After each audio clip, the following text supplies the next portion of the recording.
Hello and welcome. Today I am driving one of my absolute dream cars. This is a 2013 Boss 302 and I have to say I could not be more excited to be driving this car today. It is one of my all-time favorites. It is a car that I would love to have in my own garage one day, and so far it is living up to my expectations. So let's jump into some of the specifics, shall we?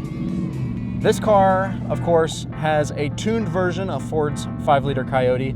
It is codenamed the Roadrunner. It is bumped from the standard 420 horsepower up to 444 horsepower. And that is thanks to quite a few things.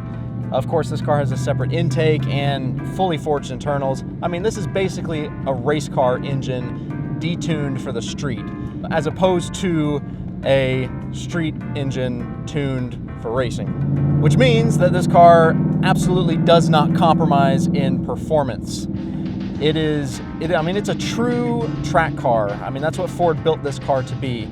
So, of course, like I said, you get the track spec motor that, of course, as you can hear, sounds absolutely incredible. But, of course, you also get all sorts of other goodies tuned for the track. A Torsen differential, 373 gears, very short gears, so this car just, when you get on the gas, this thing flies. Of course, it has a fully tuned suspension. This car in particular has been lowered on Eibach Sportline springs just to bring that center of gravity a little bit lower than stock. But of course, the suspension that this car comes with is fully adjustable from the factory, which is a great upgrade over a standard GT. It's 5-way adjustable dampening, so for example, if you're up in the mountains like this or you take it to the racetrack, you can turn that dampening all the way up and it really firms up the ride and makes the car more responsive through corners. And of course, this Boss is Ford's answer to corners. I mean, this thing was designed to be fast around a racetrack, fast in the mountains, and that's the whole idea behind the Boss 302. I mean, it was a car that was built to compete in Trans Am. I mean, it's basically a homologated race car, you know? It's the car that Ford brought out so that they could go racing. And of course, they brought back the Boss 302 namesake for this car. Of course, the original Boss came out in 1969 and 1970. Those are the only 2 years it was optioned. And of course, to keep with their tradition, they only offered this car in 2012 and 2013. So, I mean, it is a true callback to an incredibly classic, badass race car.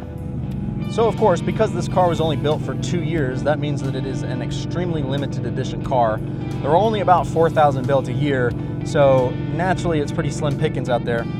But if you can manage to get your hands on one, I do not think that it is a car. I mean, you have to be a proper enthusiast to really want one of these and appreciate one of these,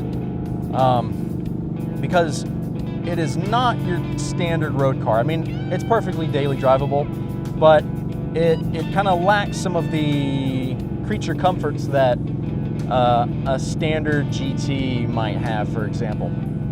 That being said, though, if you do buy one of these, you're not buying it because you want a car that's going to be super comfortable every single day.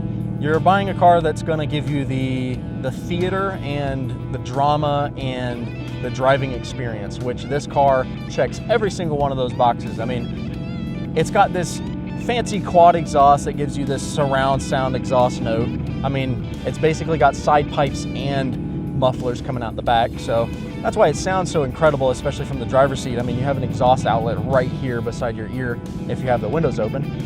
And the exhaust note that this car makes is very classic Mustang. It doesn't sound to me like a Coyote, but it sounds much more like an old carbureted V8. I mean, of course, it's not exactly the same, but it gives you that retro classic muscle car sound. And boy, oh boy, does it sound really, really good.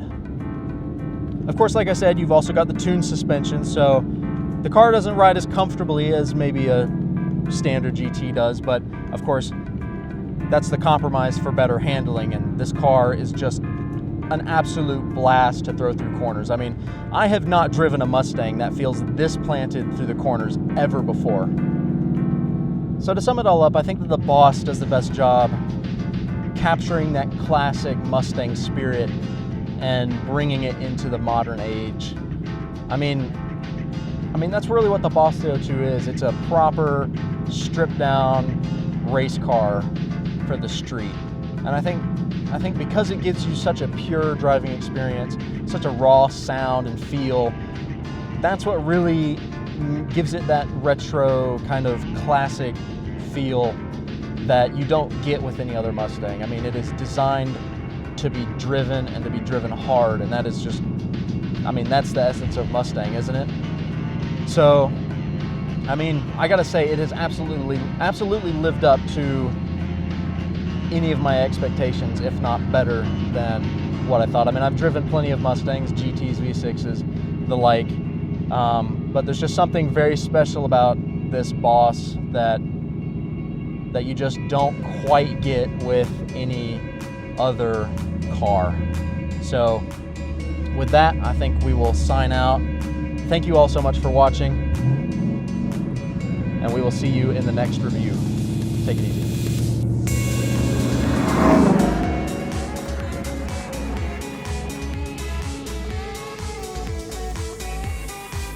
That was a good one.